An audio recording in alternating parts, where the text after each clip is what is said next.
Hey loves, and welcome back to my channel. So in today's video we are going to learn 5 boning methods. So we'll be using these two bones. Basically, we have the rigilene bone and we also have the plastic bone. So this is the rigilene bone.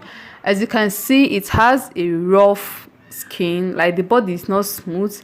If you check very well, as you can see lines on the body. It looks like, should I call it feels like a sandpaper. So we will also use the plastic bone. As you can clearly see, it looks like it is a plastic. So we also have the metal bones. We have the spiral metal or the steel bone, and we also have the normal steel bone. So I assumed that we are making a corset.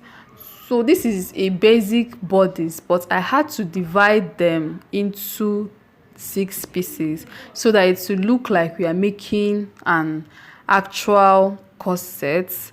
So I am assuming, let's just assume that we are sewing a Victorian corset right now. So here are the 6 pieces of our Victorian corset. I have a video on how to make a Victorian corset. I will link it down below.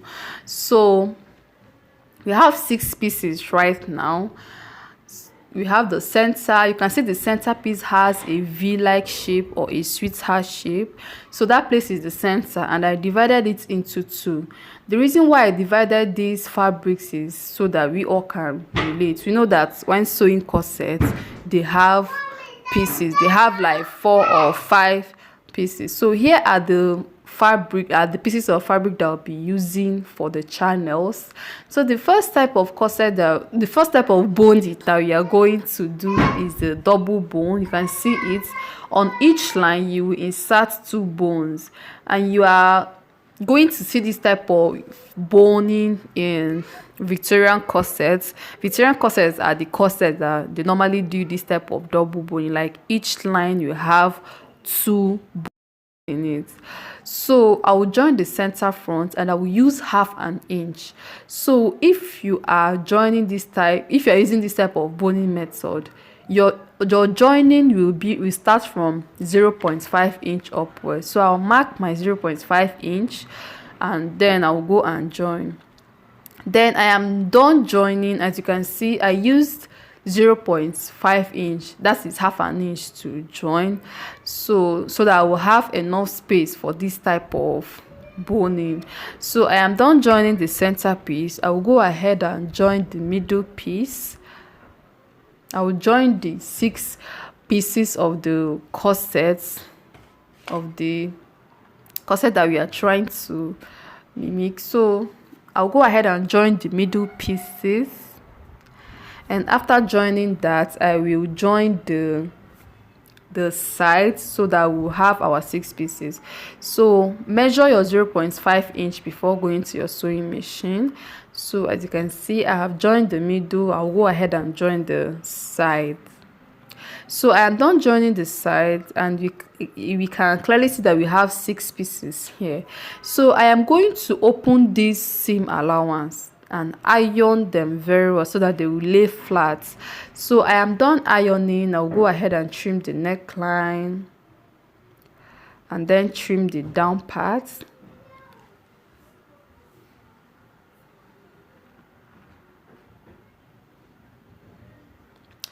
So I am done trimming, and if you turn the back, this is what you will see. You can see that they are laying flat. So I'll go ahead and run a stitch on each side of this seam allowance, and then I'll come back and show you guys. So I am done running a stitch on all of them. So on each seam allowance I ran a stitch, and please make sure that your stitch is straight. My own is not that straight, but make sure that they are straight, because you likely do this type of bone on the main fabric, so people will be seeing the threads or the stitches that you made. So make sure that the stitches are very straight. So I'll go ahead and trim the tip of my bone and then insert. So by doing this, you will have 2 channels on each joining.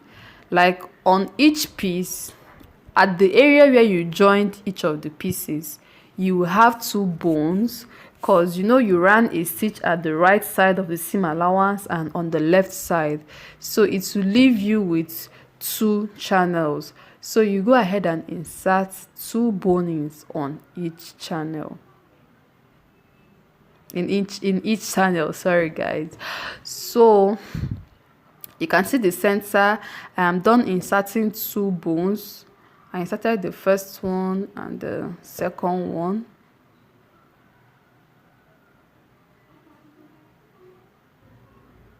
So I'll go ahead and repeat the same for the other ones.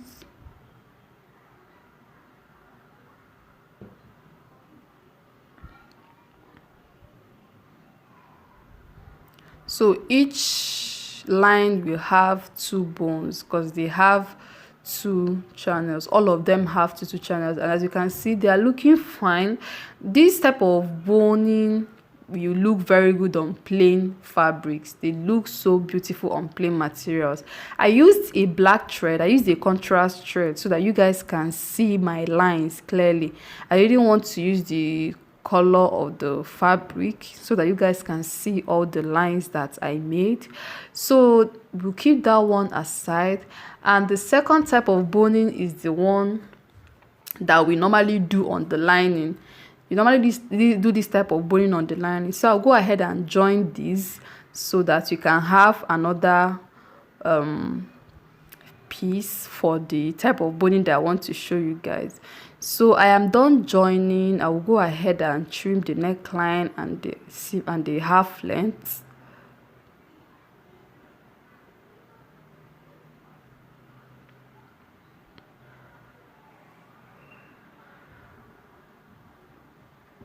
So I am done trimming, and right now I am going to place the pieces that I cut out initially.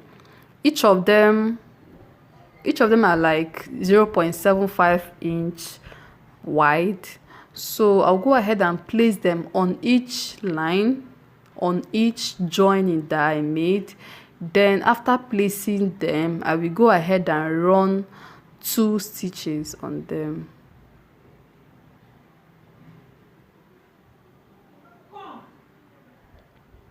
So I'll go ahead and run the stitches and then come back. So after making one line, turn the front and then repeat the other line from the front. The reason why I said that you should repeat the other one from the front is because if you run 2 of them from the back, you might not actually get a straight line. So after running the first one on the back, turn to the front and complete the remaining stitch from the front. So as you can see, this is how it looks. So I'll go ahead and insert my bones. So you are mostly going to see this type of boning on the lining. You can do it to the fabric if you want. You can add it to the fabric if you want, but I added mine to the lining. So you go ahead and insert. You only have single bones in each channel, single bone in each channel. So that is the second type of boning that we are going to learn.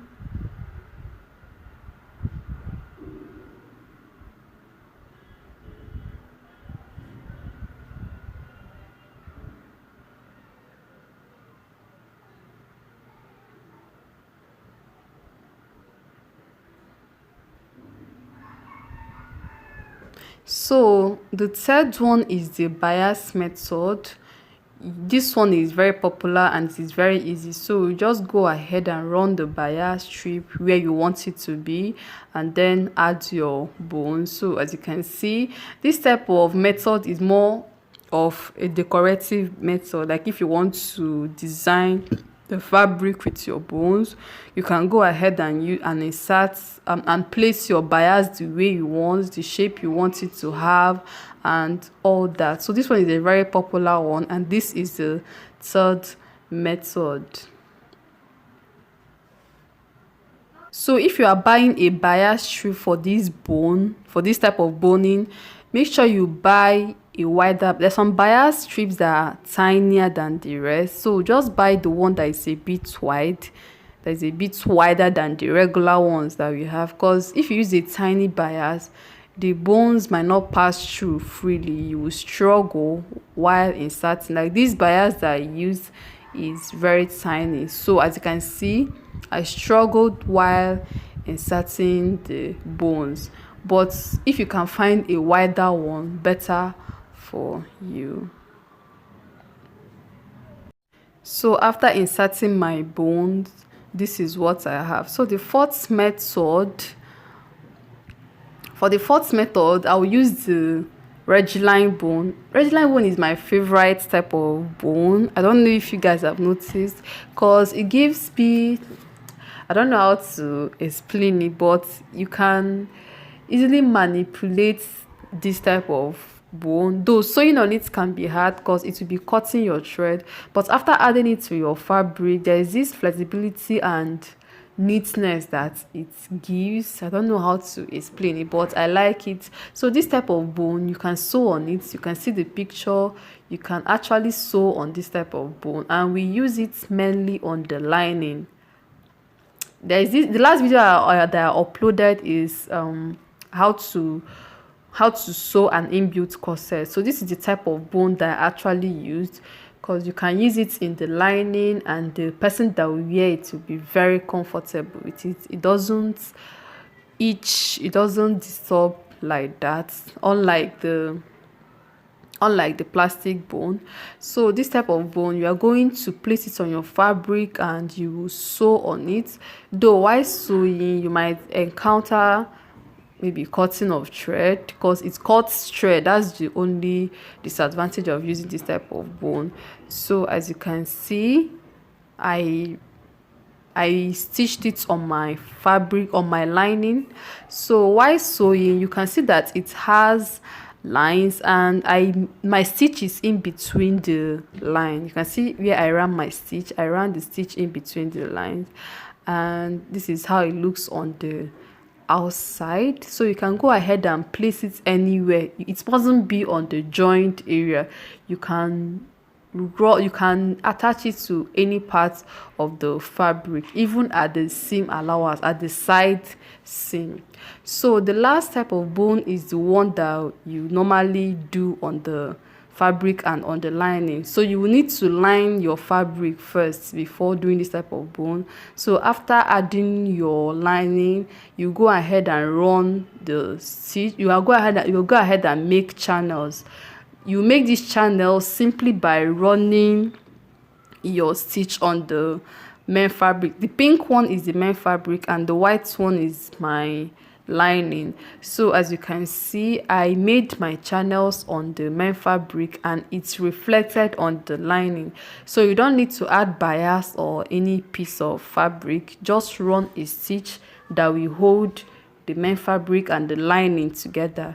Then you can insert your bones. So I normally use this type of boning at my back bodies. If you have been following me, you will notice that I do this type of boning at the back bodies because it is way easier. You don't need to use a bias, you don't need to add any fabric. So that is the end of our video for today. Thank you guys for watching, and please do not forget to subscribe. Bye.